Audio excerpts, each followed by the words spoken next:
రాష్ట్రంలో కులాలు మతాల మధ్య చిచ్చు రాజేసి ఆ తగాదాల ద్వారా తమ పబ్బం గడుపుకోవాలని వైసీపీ నాయకులు అనేక దుశ్చర్యలకు పాల్పడుతున్నారని జిల్లా తెలుగుదేశం పార్టీ అధ్యక్షులు ఏలూరు ఎమ్మెల్యే బడేటి చంటి ధ్వజమెత్తారు. ప్రజల మధ్య ద్వేషాలు రగిల్చే విష ప్రవర్తని వారి నైజంగా మారిపోయిందంటూ ఆయన తీవ్ర స్థాయిలో మండిపడ్డారు. ఏలూరులోని తన క్యాంపు కార్యాలయంలో నిర్వహించిన మీడియా సమావేశంలో ఎమ్మెల్యే బడేటి చంటి మాట్లాడుతూ వైసీపీ నాయకుల తీరుపై నిప్పులు చెరిగారు. ఇటీవల సాయికృష్ణ అనే వ్యక్తి కనిపించడం లేదని తెలిసిన వెంటనే కూటమి ప్రభుత్వం అప్పటికప్పుడు చర్యలు చేపట్టిందని, ఆ సర్కిల్ సీఐని వీఆర్కి పంపిందని ఎమ్మెల్యే చంటి తెలిపారు. అయినప్పటికీ ప్రభుత్వం ఏమీ చెయ్యలేదంటూ ఆ ఘటనను కులానికి ఆపాదిస్తూ కుల సంఘం నాయకులతో రెచ్చగొట్టేలా వ్యాఖ్యలు చేయించడం వైసీపీ దిగజారుడుతనానికి నిదర్శనమని ఆయన ఆగ్రహం వ్యక్తం చేశారు. ప్రశాంతంగా ఉన్న రాష్ట్రంలో కులాల్ని రెచ్చగొట్టేలా, విద్వేషాలు రగిల్చేలా వైసీపీ చేస్తున్న దుశ్చర్యను ప్రజలంతా గమనిస్తున్నారన్నారు. వైసీపీ నాయకులు ఏదైతే ప్రచారం చేస్తున్నారో మీకు లోగడ కూడా ప్రజలందరికీ కూడా చెప్పడం జరిగింది.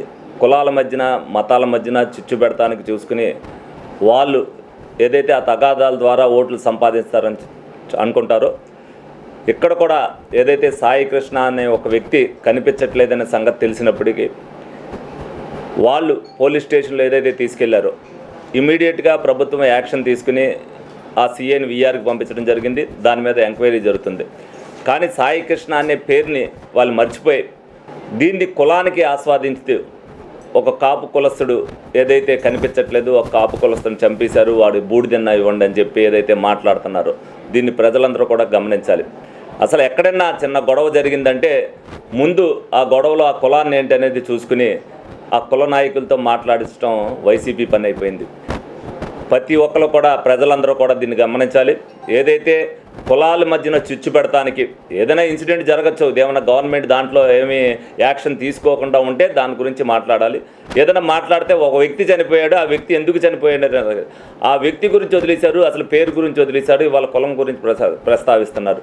డెఫినెట్గా అతను ఏ కులస్తుడైనా సరే వాళ్ళ కుటుంబానికి న్యాయం జరుగుద్ది. గవర్నమెంట్ ఆ విధంగానే చర్య తీసుకుంటుంది. ప్రజలందరూ కూడా దీన్ని గమనించాలి. ఎక్కడైనా సరే రాష్ట్రంలో అనేక చోట్ల అనేకమైన ఇన్సిడెంట్లు జరుగుతుంటాయి. డెఫినెట్గా దాని మీద లా అండ్ ఆర్డర్ ఎవరైతే ఉన్నారో వాళ్ళు చర్య తీసుకుంటుంటారు. దాని మీద ఎక్కడైనా తప్పులు జరిగితే దాని మీద ముఖ్యమంత్రి గారు చర్య తీసుకోవడం జరుగుద్ది.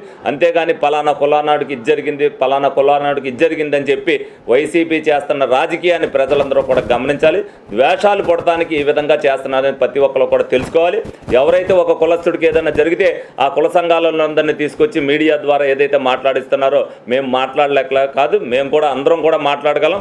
ఎవరికైనా సరే ఏ కులానికి అన్యాయం చేసేది ఏ ప్రభుత్వం కూడా ఉండదు. ఒక్క వైసీపీలోనే ఏదైతే ఇదివరకు కూడా కులాల మధ్యన కుంపటి పెట్టి కులాల మధ్యన తగాదాలు పెట్టి ఓట్లు లబ్ధి పొందాలని చూసింది. కానీ అది జరగలేదు. కాబట్టి మళ్ళీ ఏదైతే ప్రశాంతంగా ఉన్న రాష్ట్రాన్ని కులాల మధ్య చిచ్చు పెట్టి ఏదో విధంగా ద్వేషాలు పెడుతున్నారని చెప్పి మీరు అందరూ కూడా తెలుసుకోవాలి. గౌరవ ముఖ్యమంత్రి చంద్రబాబు నాయుడు గారు కావచ్చు, పవన్ కళ్యాణ్ గారు కావచ్చు, అది పాటుపడేది వాళ్ళు ప్రజల కోసం అనేది ప్రజలందరూ కూడా తెలుసుకోవాలి. ఎవరైతే వాళ్ళు సోషల్ మీడియాను కూడా ఇవాళ అంతా కూడా నిరుపయోగంగా చేసేసారు. వీళ్ళందరూ కూడా ద్వేషాలతో ఏదైనా ఉందంటే 1కి 10, 10కి 20 వాళ్ళు పెడుతూ అసలు సోషల్ మీడియాలో నిజంగా వచ్చే వార్తను కూడా నమ్మాలా లేదా అనే పరిస్థితికి ప్రజలు చేసుకొచ్చారు అంటే వైసీపీ చేస్తున్న దుశ్చర్యల్ని ప్రజలందరూ కూడా గమనించాలని చెప్పి సందర్భంగా తెలియజేయడం జరుగుతుంది.